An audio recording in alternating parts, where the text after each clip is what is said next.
Live from the world's capital markets, here are the latest financial headlines brought to you by News Factory. Hello and welcome to Wednesday's financial news. Stay with us for more market headlines.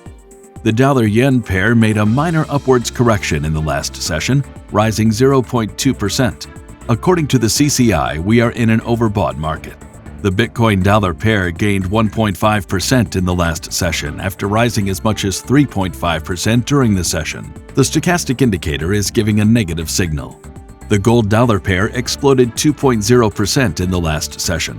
The MACD is giving a positive signal, which matches our overall technical analysis.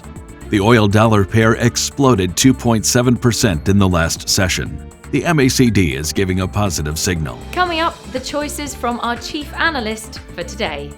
Gold prices slid from the key $2,000 per ounce mark as the US dollar held firm near a multi-month peak, while palladium eased from record highs after investors took a breather.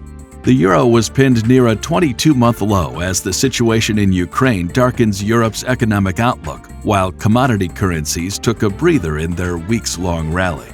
The average Bitcoin ruble trade size remains relatively small, suggesting mostly retail users are driving the current high volumes despite sanctions. Those were today's major economic events, and now moving on to world financial headlines.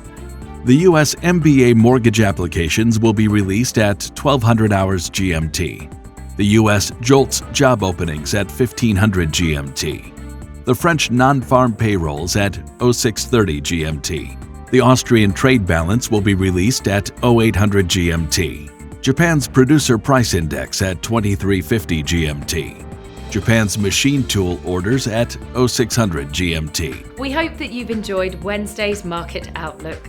On behalf of all of us here, we wish you a productive trading day. Be sure to join us tomorrow morning for the latest news and events from the financial markets.